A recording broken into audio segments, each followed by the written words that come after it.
نے اس کے اوپر پوری رپورٹ دی ہوئی ہے. رانا ثناء اللہ کے اوپر جو 18 قتل ہیں یہ عابد شریف کے باپ نے کہا ہوا ہے. تو یہ قاتل ہیں. انہوں نے مل گئے یہ جنرل فیصل کے ساتھ، انہوں نے یہ پلان کیا. پلان کیوں کیا؟ کہ اگر دینی انتہا پسند مارے گا تو ان کے اوپر سے ساری ذمہ داری اٹھ جائے گی.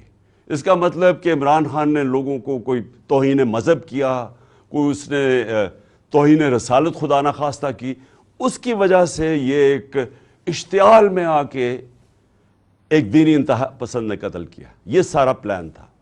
ہمیں پتہ تھا. میں نے 2 جلسوں میں پبلک کو بتایا کہ یہ پلان بنا رہے ہیں، اور یہ پلان پھر وزیر آباد میں سامنے آیا. اور یہ جس لڑکے نے گولیاں چلائی ایک دم کور اپ شروع ہو گیا کہ جی بس وہ ایک دینی انتہا پسند تھا اور وہ اذان نہیں تھی، اور یہ اور سارا جو مذاق کیا گیا وہ بھی کور اپ تھا.